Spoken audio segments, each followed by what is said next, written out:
इधर को लिया, इसको यहाँ को रख ले।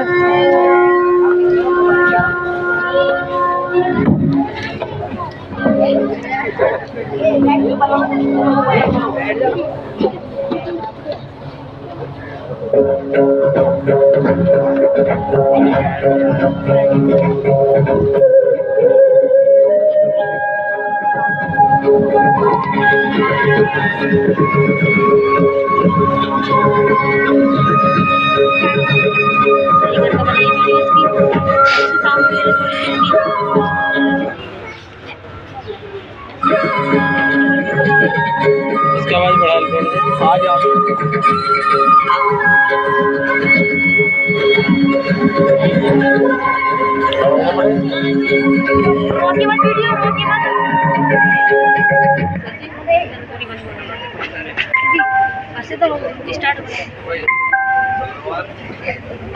पूर्व रंग समाप्त हो गया है।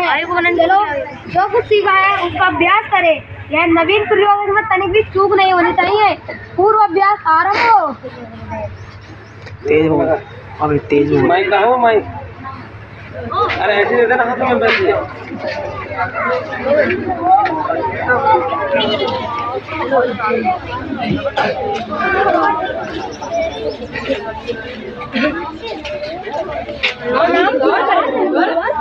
नहीं बने हो और इसी गढ़ किस परियोजना से आना हुआ?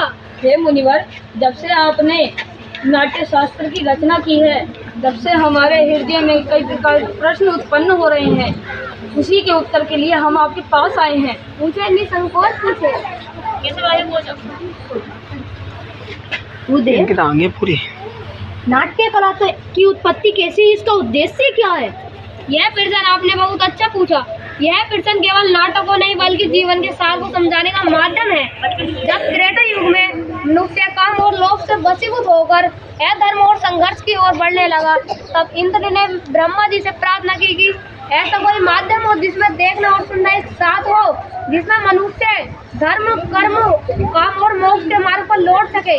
उसी के लिए ब्रह्मा जगत पिता ने नाट्य वेद की उत्पत्ति की। इसके प्रयोग का शास्त्र नाट्य शास्त्र है। इन गुरुदेव को सत्य का ज्ञान है। जगत का रोग से छिपाए हुए स्वयं के उद्देश्य की पूर्ति के लिए पर्याप्त तस्वीरें नहीं आती। क्यों गुरुदेव? इसलिए कि वह समस्त जन के लिए सामान्य जन नाटक के माध्यम से शिक्षा का मार्ग और धर्म के मार्ग पर ले जा सकते हैं। इसी मंगल उद्देश्य के साथ ब्रह्मा ने चारों वेदों को मिलाकर नाट्य वेद की रचना की है। लेकिन गुरुदेव, चारों वेद क्या है? यही संशय दानवों ने ब्रह्मा जी के सामने रखा था। तब ब्रह्मा जी ने मुस्कुराते हुए उत्तर दिया कि नाट्य शास्त्र तो सबके लिए है। देवताओं दानवों मनुष्य के समस्त अशुभ कर्मों को दिखलाने के लिए है। गुरुदेव, तो क्या नाट्य केवल देवताओं के लिए ही बनाया गया है? नहीं, नाट्य शास्त्र तो सबके लिए है। नाट्य शास्त्र तो सबके लिए है। देवताओं दानवों और मनुष्य के शुभ अशुभ कर्मों को दिखलाने के लिए है।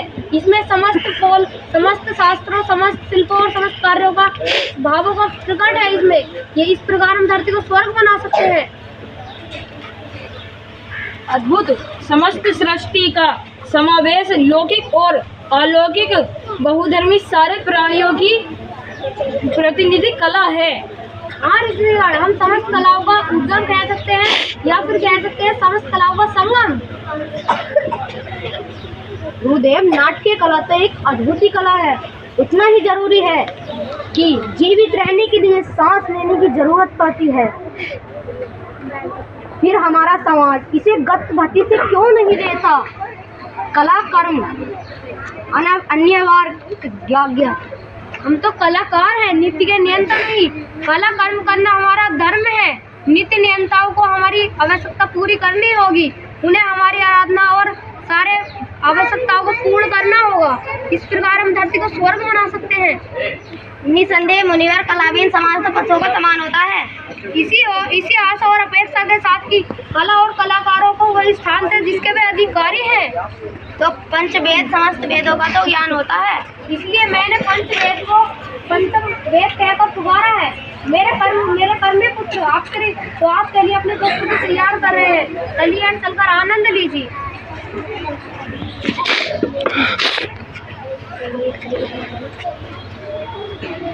वृद्धि हो इस राष्ट्र की, आशा सभी की पूर्ण हो। धरती सदा संपूर्ण हो, धरती सदा फूले फले पीमल भात हो, निर्भय सदा दुर्जनों का नाश हो।